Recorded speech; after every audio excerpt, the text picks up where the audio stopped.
விக்கிரவாண்டி தொகுதி இடைத்தேர்தலில் பதிவான வாக்குகளை எண்ணும் பணி தொடங்கியிருக்கிறது. முதல் கட்டமாக தபால் வாக்குகள் எண்ணப்பட உள்ளன. விவரங்களோடு செய்தியாளர் சிவச்சந்திரன் இணைகிறார். சிவச்சந்திரன், தற்பொழுது வாக்கு எண்ணிக்கை தொடங்க இருக்கு. அங்க இருக்கக்கூடிய சூழல் எப்படி இருக்கு? விக்கிரவாண்டி இடைத்தேர்தல் வாக்கு பதிவான வாக்குகள் பனையபுரத்தில் உள்ள அரசு மேல்நிலைப் பள்ளியில் வைக்கப்பட்டுள்ளது. தற்போது இந்த வாக்கு எண்ணிக்கை பணியானது தொடங்கியுள்ளது. அதாவது ஸ்ட்ராங் ரூம் எனப்படும் அந்த அறை தேர்தல் பார்வையாளர் மற்றும் தேர்தல் நடத்தும் அலுவலர் வேட்பாளர்களின் முகவர்கள் முன்னிலை சீல் அகற்றப்பட்டு அந்த பெட்டிகள் பாத்தீங்கன்னா வாக்கு எண்ணும் அந்த கூடத்திற்கு, அதாவது 14 மேஜை அமைக்கப்பட்டுள்ள அந்த கூடத்திற்கு எடுத்து வரும் பணி தான் தற்போது தொடங்கி இருக்காங்க. முதற்கட்டமா பாத்தீங்கன்னா தபால் வாக்கு எண்றதுக்கான பணியை தொடங்கியிருக்காங்க.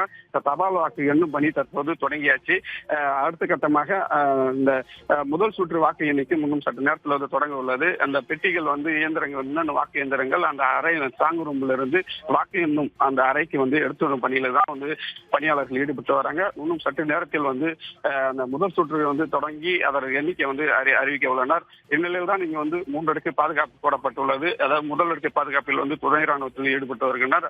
2 மற்றும் 3 ஆகிய அடுக்கு பாதுகாப்பில் தமிழ்நாடு போலீசாரும் ஈடுபட்டவர்கள். இந்த வாக்கு எண்ணும் பணியானது தற்போது தொடங்கி இருக்கிறது.